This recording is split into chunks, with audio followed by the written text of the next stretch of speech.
मुंबई। नाम सुनते ही एकदम से बहुत एक्साइटेड हो जाते हो ना कि यार मेट्रो सिटी है मुंबई, क्या लाइफ होगी, क्या फन होगी। अगर कॉलेज वहां मिल गया 5 साल तो एकदम फन हो जाएगा। वैसे थॉट बुरा नहीं है और इसलिए आज की वीडियो में हम बात करेंगे एमएनएलयू मुंबई के बारे में। So welcome to another episode of सौ का शो डाउन।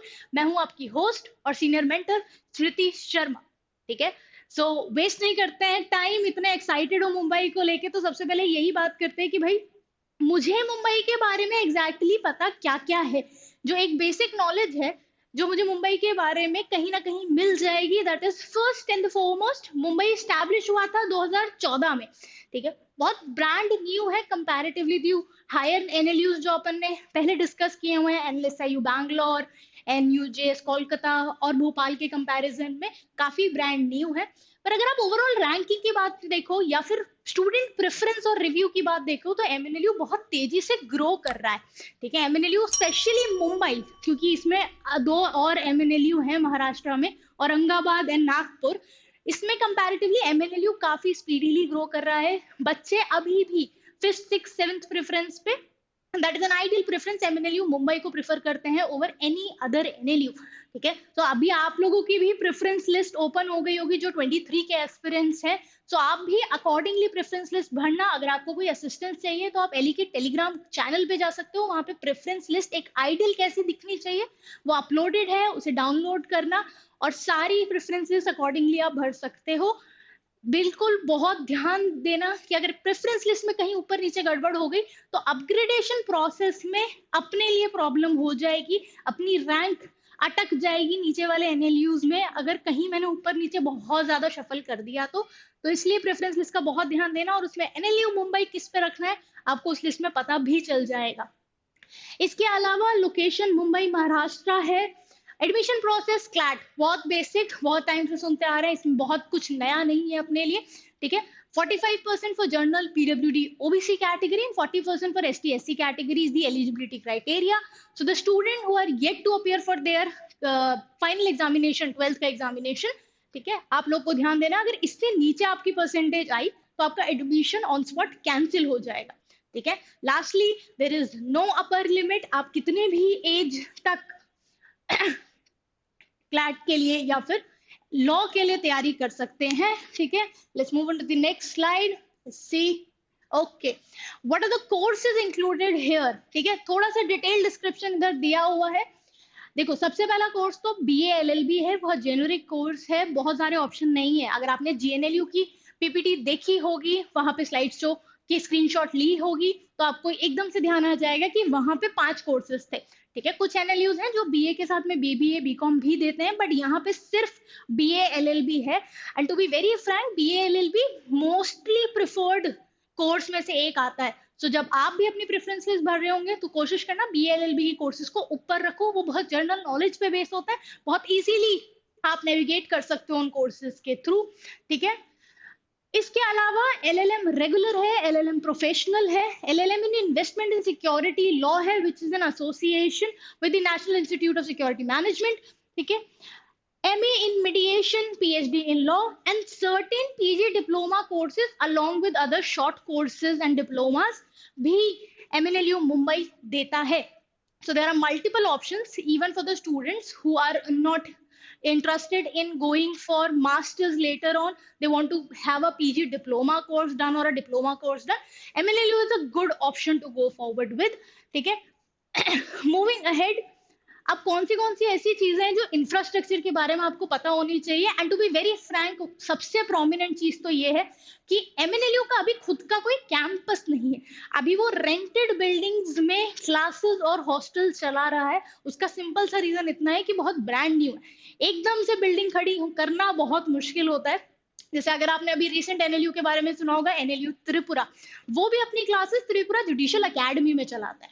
ठीक है, सो एमएनएलयू अभी एक रेंटेड बिल्डिंग में अपनी क्लासेस चला रहा है, बट वो रेंटेड बिल्डिंग अपने आप में बहुत ह्यूमंगस है, बहुत ह्यूज है। तो थोड़ा सा इंसाइट आपको देखने को मिल रहा होगा।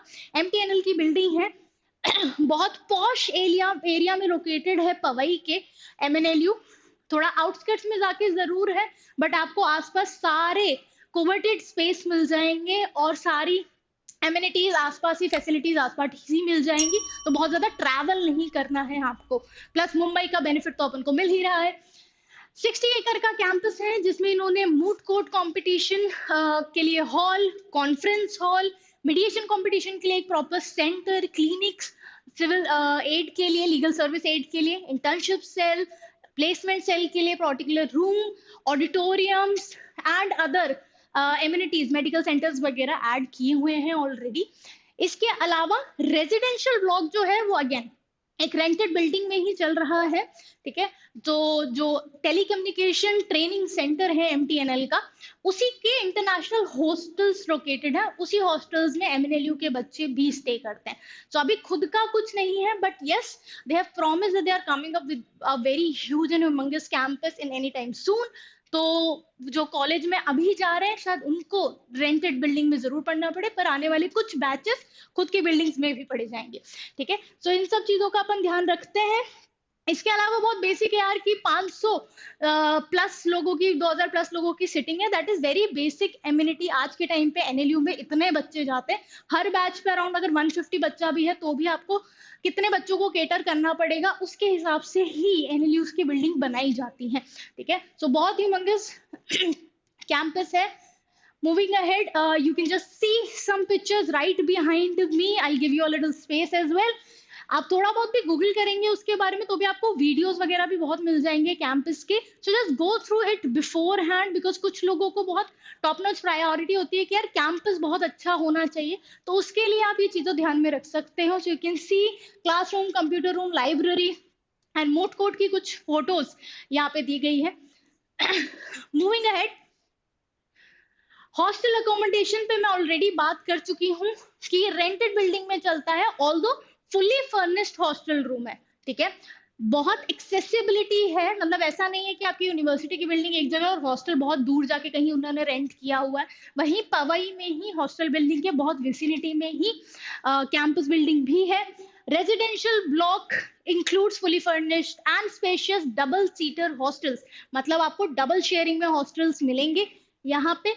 Hostel complex features a sprawling lobby, recreation room in an area, variety of sports. तो hostel के अंदर ही आपको थोड़ा सा recreational activity और space मिल जाता है। So even after college hours, when you are inside your hostel, when you have your in time to go in, ठीक है, जो कि जनरली कुछ hostels में होता है। MNLU की अगर आप रूल्स एंड रेगुलेशंस पढ़े हॉस्टल को लेकर, तो जब आपको पता भी पड़ेगा जब आप कॉलेज में एंटर होंगे। सो अप्रोक्सीमेटली 10-11 बजे का इन टाइम है आपका, आपको कैंपस से हॉस्टल में आना पड़ता है, और सुबह 6 बजे बाद ही आप कैंपस या हॉस्टल के बाहर जा सकते हैं, ठीक है। सुबह 6 AM तक का टाइम है। सो ये मोर और लेस हर कॉलेज में होता है, कुछ में वेरी करता है लाइब्रेरी के टाइम और उनके साथ में। There is a functional mess with dining capacity of 500 students, counselors, psychologists, doctors, everyone resides in the campus itself. तो अगर कोई भी इमरजेंसी है, कुछ भी है, उसके लिए बहुत रेडिली अवेलेबल है ये सारी सर्विसेज, तो इसके लिए आपको 2 बार सोचना नहीं पड़ेगा। इसके अलावा आपको जो बहुत अच्छे से ध्यान में रखना है वो ये, हॉस्टल फैसिलिटी कंपलसरी होती है, ठीक है। until and unless you prove that you are or you have a documentation that your family belongs to Mumbai only, ठीक है, तो आप डे स्कॉलर का एक एक्सेप्शन ले सकते हो, पर वो हर कॉलेज में अवेलेबल नहीं होता है। उनके रूल्स एंड रेगुलेशन हर साल चेंज होते हैं, तो मेक श्योर करना कि आप ये मान के नहीं चलो कि मुंबई में है तो हम बाहर हॉस्टल्स में या पीजे में रहेंगे, आपको रहना कैंपस में ही पड़ेगा। इसके अलावा कोर फैकल्टी में सबसे पहले आपको ये एक प्रोमिनेंट चीज बताना चाहती हूँ कि जो चांसलर है यूनिवर्सिटी का वो honourable chief justice of India DY Chandrachud ji हैं, ठीक है। ये एक एक्सेप्शनल है जो सिर्फ कुछ कुछ यूनिवर्सिटीज में है, जैसे NLSIU Bangalore and NUJS Kolkata, उन दोनों कॉलेजेस के भी चांसलर CJI डायरेक्टली है। अदरवाइज जो चांसलर होता है वो chief justice of high court होता है। एक एक्सेप्शन हमने और पढ़ा था RML लखनऊ में, जिनके चीफ जो चांसलर थे वो चीफ मिनिस्टर थे, ठीक है, mister Yogi Adityanath ji.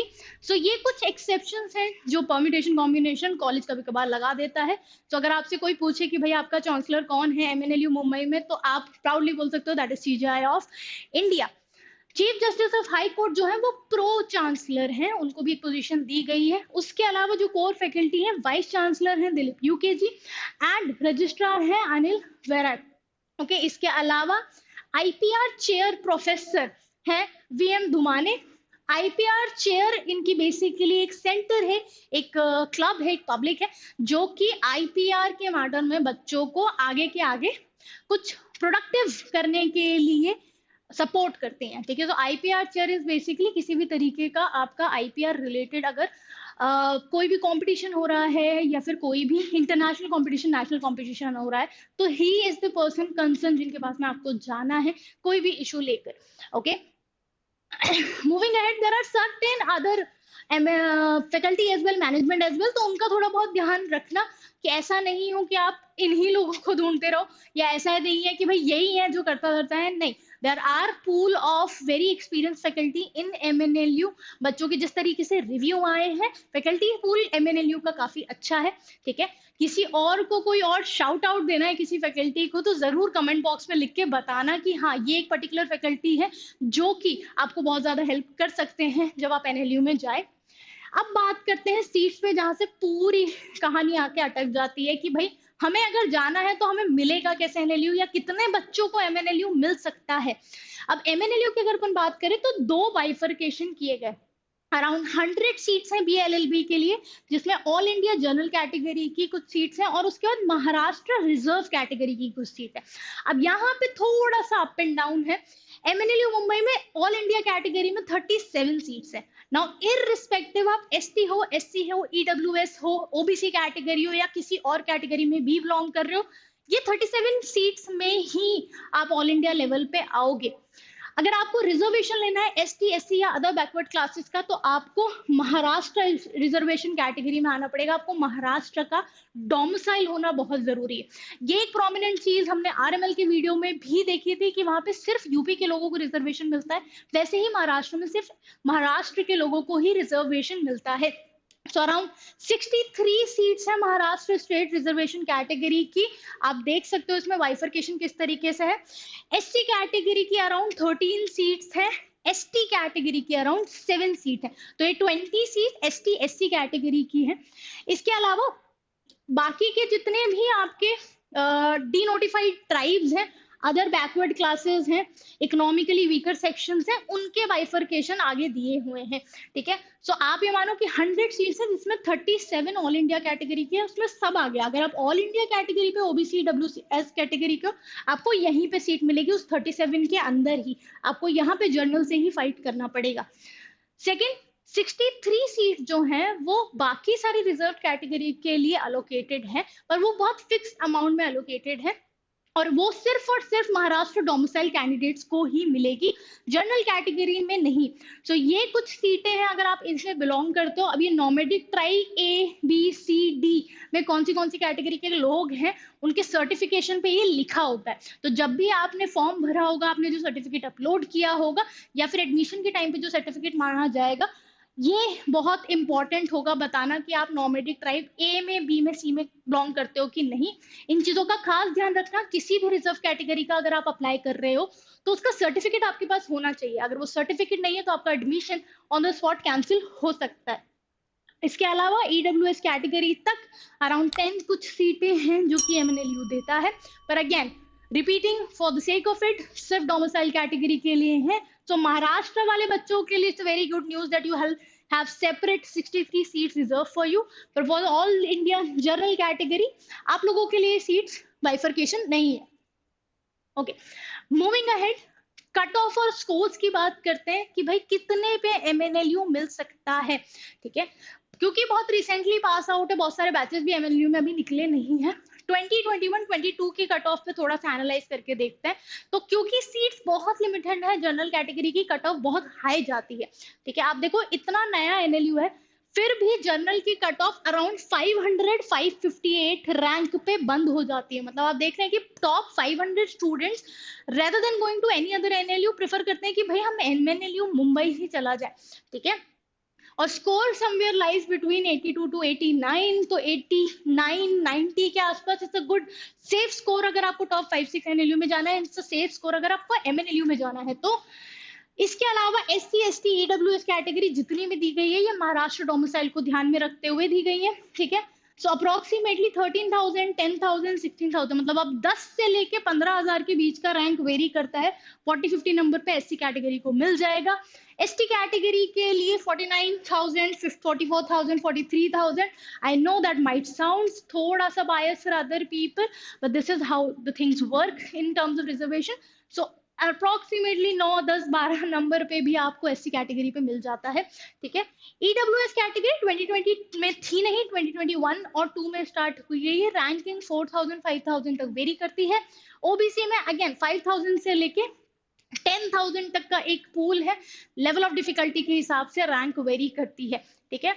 So you can click a picture of it और टेक अ स्क्रीनशॉट। 2022 की क्योंकि मेरिट लिस्ट आउट नहीं हुई थी, स्कोर नहीं बताया गया था 2023 में क्या होगा, will get to know after we are done with the CLAT examination, इसलिए ये स्कोर का ब्लैंक है। बट आप थोड़ा सा एस्टिमेट आइडिया लगा सकते हैं ऊपर वाली रैंकिंग से, बिकॉज लेवल ऑफ डिफिकल्टी मोरलेस 21-22 का थोड़ा सा सेम था। ठीक है। सो उस पे अपन वेरी कर सकते हैं कि हाँ इतने ही मार्क्स पे, इतने ही रैंक पे हमें एमएनएलयू मुंबई मिल सकता है। ठीक है। But it can vary according to the level of difficulty of 23 paper. अगर बहुत हाई चला गया तो रैंकिंग लो चली जाएगी। ठीक है। सो आपको इन सारी चीजों का ध्यान रखना है। इसके अलावा देखो एमएनएलयू मुंबई की अगर अपन बात करेंगे तो प्लेसमेंट इंटर्नशिप का बहुत ज्यादा डेटा उनके पास अभी अवेलेबल नहीं है। रीजन बीइंग वो एनआरआईएफ रैंकिंग में कोई भी अपना डेटा अभी तक नहीं देते हैं, उनकी रैंकिंग भी एनआरआईएफ की कुछ नहीं आती है। ठीक है। करियर 360 की कुछ रैंकिंग है अप्रोक्सीमेटली 31 नंबर पे, 31 से लेके 40 के बीच में वो लोग वेरी करते हैं अकॉर्डिंग टू करियर 360 वेबसाइट। ठीक है। इसके अलावा बहुत प्रोमिनेंट रैंकिंग में अभी तक एमएनएलयू का नाम नहीं आया है। ठीक है। प्लेसमेंट और इंटर्नशिप्स की अगर अपन बात करते हैं ऑन जर्नल नोट, अगर स्टूडेंट्स से भी बात करके पता चला, देखो एमएनएलयू मुंबई का सबसे प्लस पॉइंट है एक तो first that is located in Mumbai. जितने भी कॉर्पोरेट हब है, इन हाउस फैसिलिटीज है मुंबई में बहुत ज्यादा क्लस्टर्ड है, तो उसका फायदा आपको मिलता है। सेम जैसे एनएलयू दिल्ली को वो फायदा मिलता है, वैसे एमएनएलयू मुंबई को ये चीज का फायदा मिलता है।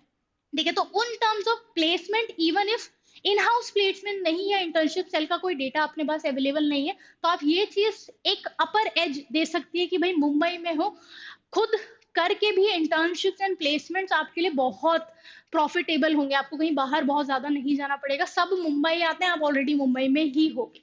ठीक है। इसके अलावा बहुत कॉम्पिटिशन्स में भी अभी एमएनएलयू मुंबई का नाम नहीं देखने को मिला है। मूट कोर्ट वगैरह में दे हैव स्टार्टेड ऑर्गेनाइजिंग नानी पालकी वाला एंड सच मूट्स। ठीक है। बट बहुत ज्यादा प्रोमिनेंटली एज अ विनर कहीं तक नहीं दिखा है, तो हो सकता है वो कल्चर ग्रेजुअली डेवलप हो रहा हो, बिकॉज अभी तो फर्स्ट सेकेंड बैच ही निकला है उसका। ठीक है। तो उन सारी चीजों पे भी आपको थोड़ा सा इसको जज करना पड़ेगा कि मूटिंग डिबेटिंग का कल्चर कितना प्रोमिनेंटली डेवलप हो रहा है for the students who are very inclined to such work. ठीक है।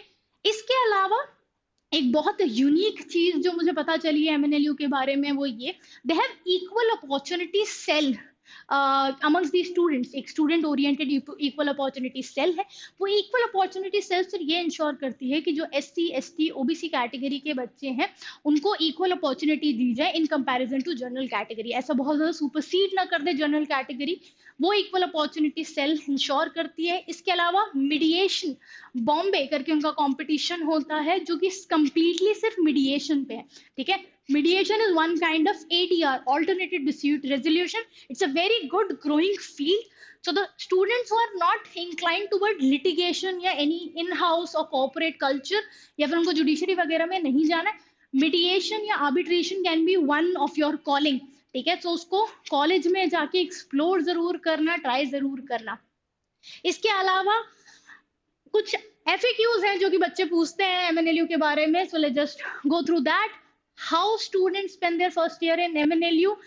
Not just MNLU, every single college में first year is your year of exploration. ठीक है। आप लोग अब पहुंचोगे किसी भी लॉ कॉलेज में, तो आप लोग खुद ये एक चीज ऑब्जर्व करोगे, फर्स्ट ईयर आपको जहां जो कमिटी, जो क्लब समझ में आ रहा है, जो कोर्स समझ में आ रहा है, ठीक है, उसको एक्सप्लोर करने का टाइम होता है। And same goes with MNLU। 6-7 महीने की पढ़ाई होती है और उसमें 3-4 महीने की अलग से इंटर्नशिप होती है। ठीक है। सो यही बाइफर्केशन होता है हर एनएलयू में, not just MNLU. Do they provide reservation to the students out of Maharashtra? No they don't. ठीक है, हमने ये चीज ऑलरेडी टोटल सीट्स में डिस्कस कर ली है, इसका बहुत अच्छे से ध्यान रखना। आप महाराष्ट्र डोमिसाइल होने चाहिए, उसके बाद में आप किसी कैटेगरी को बिलोंग करने चाहिए, तभी आपको वो 63 सीट्स के अंदर रिजर्वेशन मिलेगा। अदरवाइज अगर आप ऑल इंडिया हो तो वो सबके लिए इक्वली नॉर्मल है। Okay, is hostel optional in MNLU Mumbai? No, it is not. It is compulsory for all UG and PG courses. अगर आप MNLU मुंबई में पढ़ रहे हो, वहाँ पे कैसे भी UG PG कोर्सेज में जा रहे हो, आपको हॉस्टल लेना ही लेना पड़ेगा। बस एक लिटिल एक्सेप्शन है डे स्कॉलर का, उसके लिए आपको एप्लीकेशन डालनी पड़ेगी। अगर वो अप्रूव हो गई तो बहुत अच्छी बात है, नहीं तो हॉस्टल। और क्यों जाना है यार हॉस्टल के बाहर में, हॉस्टल की लाइफ ही तो 5 साल को याद आ रही है। Why MNLU is preferred as such a good ranking over other NLUs? I think we have talked about this enough, and that is the one of the prominent feature of MNLU, वो मुंबई में है। ठीक है, मुंबई में आपको accessibility इतनी ज्यादा अच्छी मिल जाती है बाकी सारी कंपनीज की, कॉर्पोरेट हाउसेस की, फर्म्स की, कि बच्चे बहुत ज्यादा प्रेफर करने लगे हैं। ठीक है, तो उसका लोकेशन उसका बहुत प्लस पॉइंट है। प्लस जिस हिसाब से बैचेस डेवलप कर रहे हैं, टॉप 500 बच्चे का पूल अगर किसी कॉलेज में जा रहा है तो बाय डिफॉल्ट उसका कल्चर बहुत वेरी कर जाएगा। तो शुरू से अगर 500-600 बच्चों की रैंकिंग तक ही MNLU प्रेफर कर लेता है तो वो उस हिसाब से ही ग्रो करता है।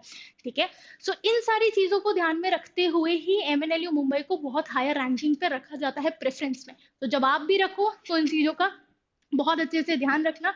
ठीक है, आई होप कि यहाँ आपको सारे डाउट्स क्लियर हो गए होंगे। इसके अलावा अगर आपको कोई भी कांटेक्ट है तो आप इस स्लाइड से देख सकते हो। ठीक है, you can directly reach out to the admission department, call them up once you are done with your CLAT paper में भी, कि कोई भी ऐसा डाउट डिफिकल्टी है तो ये आपको जरूर हेल्प आउट कर देंगे। ठीक है, I hope we are very very clear on the fact कि MNLU मुंबई को किस तरीके से अप्रोच करना है।